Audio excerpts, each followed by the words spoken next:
Hi all, நீங்கள் ஒரு home மேக்கராக இருக்கீங்க, இல்லை ஈவினிங் மேலே ஒர்க் பண்ணுற ப்ரொஃபஷனாக இருக்கீங்களா? ஆனால் உங்கள் கரியரை ஐடி ஃபீல்டு சேஞ்ச் பண்ணி லட்சங்களை சம்பாதிக்கணும் அப்படிங்கிற ஆசையோடு இருக்கீங்களா? இதை பண்ணுறதுக்கு நேரம் ஒரு பெரிய தடையாக இருக்குது அப்படின்னு வருத்தப்படுறீங்களா? கவலைப்படாதீங்க, உங்களுக்காக என்ட்ரியில் full stack web development course launch பண்ணியிருக்கோம். அதுவும் இப்போ மார்னிங் பேட்ச் ரன் ஆகிட்டு இருக்கு. ஸோ இந்த பேட்சில் நீங்கள் ஜாயின் பண்ணி live classes, live mentorship, expert sessions with 100% placement அசிஸ்டோட உங்கள் வீட்டிலேருந்தே படிக்கலாம். அது உங்கள் ஃப்ளெக்சிபிள் டைமில். ஸோ இன்னும் வெயிட் பண்ணாமல் join Entri app now. Hi everyone, welcome to Entri elevate Tamil channel. உங்களோட கோடிங் ஸ்கில்ஸ் அண்ட் சாஃப்ட் ஸ்கில்ஸை நீங்கள் இம்ப்ரூவ் பண்ணணும்னு நினைக்கிறீங்களா? கண்டிப்பாக என்ட்ரி எலிவேட் தமிழ் சேனலுக்கு சப்ஸ்கிரைப் பண்ணுங்க, மறக்காம பெல் ஐக்கானை கிளிக் பண்ணுங்க.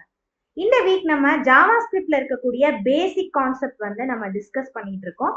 இன்னைக்கு எபிசோட் 3. ஸோ ஜாவாஸ்கிரிப்டோட இன்ட்ரோடக்ஷன் பார்ட் நீங்க பார்க்கல அப்படின்னா டிஸ்கிரிப்ஷன்ல லிங்க் இருக்கு. ஸோ அதை பார்த்துட்டு அதுக்கப்புறம் இந்த வீடியோவை நீங்க கண்டினியூ பண்ணலாம். நீங்க full stack web development course join பண்ணணும்னு நினைக்கிறீங்களா? ஸோ டிஸ்கிரிப்ஷன்ல இருக்க நம்பருக்கு கால் பண்ணுங்க. இதுல ஒரு கூகுள் ஃபார்ம் இருக்கும். அந்த ஃபார்ம்ல உங்களை பத்தின பேசிக் இன்ஃபர்மேஷன்ஸை நீங்க ப்ரொவைட் பண்ணீங்க அப்படின்னா நீங்க full stack web development course பத்தி உங்களுக்கு இருக்கக்கூடிய டவுட்ஸ் எல்லாமே கிளாரிஃபை பண்ணதுக்கு அப்புறமா உங்களுக்கு தகுந்த நேரத்தில் நீங்க கிளாஸ். ஸோ இந்த டாபிக்ல நம்ம எதை பத்தி டிஸ்கஸ் பண்ண போறோம் அப்படின்னா ஆபரேட்டர்ஸ் இன் ஜாவாஸ்கிரிப்ட். ஸோ ஜாவாஸ்கிரிப்டோட மெயினான யூசேஜ் எதுக்காக அப்படிங்கறத நம்ம நிறையவே டிஸ்கஸ் பண்ணிப்போம். HTML அண்ட் CSS பாத்தீங்கன்னா நீங்க என்ன கண்டென்ட் கொடுக்குறீங்களோ அந்த கண்டென்ட் மட்டும்தான் நமக்கு டிஸ்பிளே ஆகும். ஃபார் எக்ஸாம்பிள், எனக்கு ஒரு இமேஜ் வேணும். ஃபார் எக்ஸாம்பிள், நீங்க ஒரு பேராகிராஃப் மென்ஷன் பண்ணிருக்கீங்க அப்படின்னா அந்த மாதிரி எலமெண்ட்ஸ் அண்ட் கண்டென்ட் மட்டும்தான் நீங்க HTML குள்ள மென்ஷன் பண்ண முடியும். நெக்ஸ்ட் பாத்தீங்கன்னா CSS அதை அழகுபடுத்துறது. சோ இப்ப 2 + 3 = 5 அப்படின்னு ஒரு அடிஷன் பெர்ஃபார்ம் பண்ணணும். இத லாஜிக்கலா ஒரு ரெண்டு கண்டிஷன் சாட்டிஸ்ஃபைட் ஆனா மட்டும்தான் எனக்கு ஒரு பர்టిక్యులர் டாஸ்க் பெர்ஃபார்ம் ஆகணும். இந்த மாதிரி லாஜிக்கல் ரீசன்ஸ் நமக்கு ஜாவாஸ்கிரிப்ட் தான் ஹெல்ப் பண்ண போகுது அப்படின்னு நம்ம டிஸ்கஸ் பண்ணிட்டோம். சோ அந்த மாதிரி நீங்க லாஜிக்கல் வைஸ் நீங்க ப்ரோக்ராமிங் பண்ணணும் அப்படின்னா இந்த ஆபரேட்டர்ஸோட ஹெல்ப் நமக்கு தேவைப்படும். இது C++, ஜாவா, பைத்தான் எல்லா லாங்குவேஜஸ்லயுமே பாத்தீங்கன்னா இந்த ஆபரேட்டர்ஸ் காமனா தான் இருக்கும். சில லாங்குவேஜஸ்க்கு தகுந்த மாதிரி சில ஆபரேட்டர்ஸ் ஸ்பெஷல் ஆபரேட்டர்ஸ் தான் மென்ஷன் பண்ணிருப்பாங்க. இங்க நம்ம ஜாவாஸ்கிரிப்ட்ல பாத்தீங்கன்னா என்னென்ன ஆபரேட்டர்ஸ்லாம் இருக்கு அப்படின்னா arithmetic operators. So arithmetic operators எல்லாருக்குமே பழக்கப்பட்ட ஒண்ணுதான். ஸோ அடிஷன்ல இருந்து ஆரம்பிச்சு நம்ம டிவிஷன் வரைக்கும் நம்ம பார்த்திருக்கோம். ஸோ அதுதான் அரித்மெட்டிக் ஆபரேட்டர். அதுக்கப்புறம் assignment operators, comparison operators, logical operators, conditional operator, type ஆபரேட்டர்ஸ்னு சொல்லிட்டு ஜாவாஸ்கிரிப்ட்ல ஒரு டைப் ஆஃப் ஆபரேட்டரும் நம்ம யூஸ் பண்ண போறோம். ஸோ இந்த ஆபரேட்டர்ஸ்லாம் யூஸ் பண்ணி அடுத்தடுத்து டாஸ்க் எல்லாம் எப்படி பெர்ஃபார்ம் பண்றதுங்கிறத நெக்ஸ்ட் எபிசோட்ஸ்ல நம்ம டிஸ்கஸ் பண்ண போறோம். ஸோ ஆப்ரேட்டர்னா என்ன? ஸோ இந்த ஆப்ரேட்டர்ஸ் எதுக்காக யூஸ் பண்றோம் அப்படிங்கறத பத்தி இதுல பார்க்கலாம். ஸோ ஆப்ரேட்டர் அப்படிங்கிறது ஒரு சிம்பிள் தான். ஃபார் எக்ஸாம்பிளுக்கு A+B அப்படின்னு நான் சொன்னேன் அப்படின்னா A அண்ட் B நம்ம என்னன்னு சொல்லணும் அப்படின்னா ஆப்பரன்ஸ் அப்படின்னு டெக்னிக்கல் வேர்ட்ஸ்ல மென்ஷன் பண்ணுவாங்க. பிளஸ், மைனஸ், ஸ்டார், ஸ்லாஷ் இதெல்லாமே பாத்தீங்கன்னா ஆப்ரேட்டர் அப்படின்னு சொல்லுவாங்க.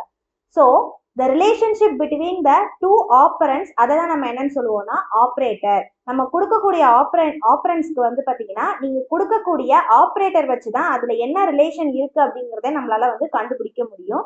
இப்ப பாத்தீங்கன்னா A = 10 அப்படின்னு ஒரு எக்ஸாம்பிள் கொடுத்திருக்கேன். இதுக்கு என்ன அர்த்தம் அப்படின்னா ஏங்கிற வேல்யூக்கு 10 அப்படிங்கிற வேல்யூவை நீங்க அசைன் பண்றீங்கன்னு அர்த்தம். ஸோ B = 10 + y நீங்க அடிஷன் பெர்ஃபார்ம் பண்ண போறீங்க அப்படிங்கிறது அர்த்தம். C = 6 அப்படின்னா என்ன அர்த்தம்னா ஸோ சி அப்படிங்கிறதுக்கு நீங்க 6ங்கிற வேல்யூ இருக்கா இல்லையா, சியோட வேல்யூ 6 தானா அப்படின்னு நீங்க செக் பண்றீங்க அப்படின்னு அர்த்தம். ஸோ D = சென்னைன்னு கொடுத்துருக்கோம். ஸோ Dங்கிற வேல்யூக்கு சென்னை அப்படிங்கிற ஒரு குரூப் ஆஃப் கேரக்டர்ஸ் ஆர் ஸ்ட்ரிங்கை நீங்க அசைன் பண்றீங்கன்னு அர்த்தம். So E = 5.9. இது ஒரு ஃப்ளோட் வேல்யூஸ்.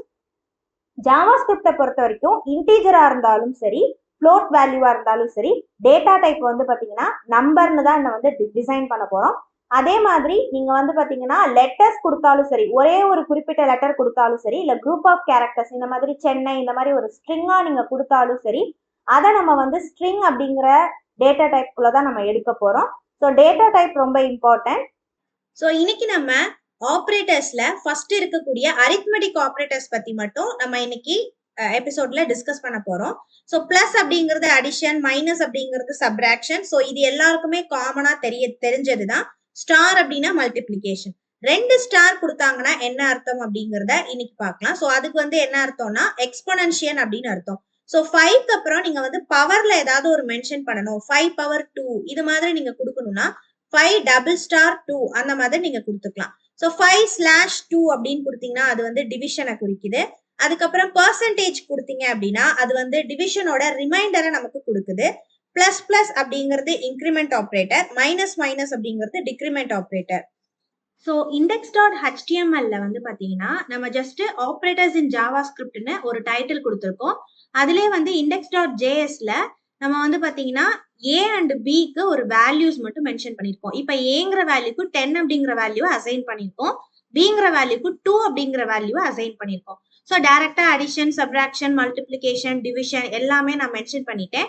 ஸோ ஏ பிளஸ் பி அப்படின்னா அடிஷன், ஏ மைனஸ் பினா சப்ராக்ஷன், ஏ ஸ்டார் பினா மல்டிப்ளிகேஷன், a/b அப்படின்னா இந்த இடத்துல நமக்கு என்ன வேல்யூ வரும் அப்படின்னா குவாஷன்ட் வேல்யூ வந்து வரும். ஸோ இந்த இடத்துல நமக்கு ரிமைண்டர் தான் கிடைக்கும். ஸோ ஃபார் எக்ஸாம்பிள் இப்போ 10/2 அப்படின்னா ரிமைண்டர் வந்து 0 தான் நமக்கு கிடைக்கும். ஏன்னா டிவிஷன்ல வந்து நமக்கு குவாஷன்ட் வந்து 5 அப்படிங்கிறது கிடைக்கும் இல்லையா? ஸோ அதனால நமக்கு பேலன்ஸ் வந்து 0 அப்படிங்கிறது கிடைக்கும். ஸோ இப்போ இங்க வந்து நான் பவர் யூஸ் பண்ணியிருக்கேன். ஸோ பவர் எப்படி இருக்கும்னா 10 பவர் 2ன்னு எடுத்துக்கும். ஸோ 10 × 10 100 அப்படிங்கிறத நமக்கு அவுட்புட்ல கொடுக்கும். ஸோ இங்க வந்து நான் பிளஸ் பிளஸ் ஏ கொடுத்துருக்கேன். ஏவை வந்து நம்ம இன்க்ரிமெண்ட் பண்றோம். ஸோ 10 + 1 = 11. ஸோ 11 அப்படிங்கிறது நமக்கு அவுட்புட்டா கிடைக்கும். இங்க நம்ம b மைனஸ் மைனஸ் பண்ணிருக்கோம். ஸோ ஆட்டோமேட்டிக்கா 2 - 1 வந்து 1 அப்படிங்கிறது மென்ஷன் ஆகும். இது ரெண்டுமே நம்ம வந்து ஃபார் லூப்ல யூஸ் பண்ணுவோம். இன்க்ரிமெண்ட் ஆகுறதுக்கும் டிக்ரிமெண்ட் ஆகுறதுக்கும். மத்த இடத்துல நம்ம இதை வந்து நம்ம யூஸ் பண்ண மாட்டோம். ஸோ இதெல்லாம் தான் வந்து அரித்மெட்டிக் ஆப்ரேட்டர். இதோட அவுட்புட்டை இப்ப நீங்க ஸ்கிரீன்ல பார்க்கலாம். ஸோ நம்ம போட்ட அடிஷன் ப்ரோக்ராம்ஸ் எல்லாத்துக்குமே வந்து பாத்தீங்கன்னா அவுட்புட் கிடைச்சிருச்சு. ஸோ ஃபர்ஸ்ட் 10 + 2 வந்து 12, சப்ராக்ட் பண்ணும்போது 8, மல்டிப்ளை பண்ணும்போது 20, டிவிஷன் பண்ணும்போது 5 அண்ட் ரிமைண்டர் 0 கிடைச்சிருக்கு. பவர் வந்து 100 கிடைச்சிருக்கு. Increment operator and decrement operator. So இதுலேயே நீங்க என்ன பண்ணிக்கலாம் அப்படின்னா ஜாவாஸ்கிரிப்டோட அந்த கன்சோல் வேல்யூஸை பிரிண்ட் பண்ணலாம். ஃபார் எக்ஸாம்பிள் இப்போ ஏ அப்படின்னு கொடுத்துட்டு ஜஸ்ட் என்டர் பண்ணீங்கன்னா இப்போதைக்கு ஏயோட வேல்யூ வந்து 11. ஏன்னா லாஸ்டா நம்ம வந்து இன்க்ரிமெண்ட் பண்ணிட்டோம் இல்லையா? ஸோ அது லாஸ்டா ரிசீவ் ஆயிருக்கிறது உங்களுக்கு பிரிண்ட் ஆகுது. அதே மாதிரி நீங்க பீன் ஜஸ்ட் மென்ஷன் பண்ணிட்டு என்டர் பண்ணீங்கன்னா 1 அப்படிங்கிறது மென்ஷன் ஆயிருக்கும். ஸோ டிக்ரிமெண்ட் ஆயிருக்கு இல்லையா? ஸோ டிக்ரிமெண்ட் ஆகும்போது இந்த இடத்துல லாஸ்டா 1 அப்படிங்கிறது சேவ் ஆயிருக்கும். ஸோ அதுதான் உங்களுக்கு வந்து பாத்தீங்கன்னா மென்ஷன் ஆயிருக்கு. ஸோ இங்கே நீங்க என்ன பண்ணிக்கலாம், a + b இந்த மாதிரி கொடுத்து நீங்க அவுட்புட் வந்து கெட் பண்ணிக்கலாம். ஸோ இப்போ ஏயோட வேல்யூ 11 அண்ட் பியோட வேல்யூ வந்து 1. ஸோ 11 + 1 வந்து 12 அப்படிங்கிறது இந்த இடத்துல நமக்கு வந்து டிஸ்பிளே ஆகி காமிக்குது. ஸோ இன்னைக்கு எல்லாருக்குமே வந்து ஆப்ரேட்டர்ஸ்னா என்ன, ஆப்ரேட்டர்ஸ் என்ன ரீசனுக்காக நம்ம யூஸ் பண்றோம், அரித்மெட்டிக் ஆப்ரேட்டர்ஸ் எப்படி பெர்ஃபார்ம் பண்றதுங்கிற எல்லா டீடைல்ஸுமே இன்னைக்கு நம்ம லேர்ன் பண்ணிட்டோம். ஸோ நாளைக்கு எபிசோட்ல நம்ம அடுத்த ஆப்ரேட்டர்ஸ் பத்தி டிஸ்கஸ் பண்ணலாம். தேங்க்யூ.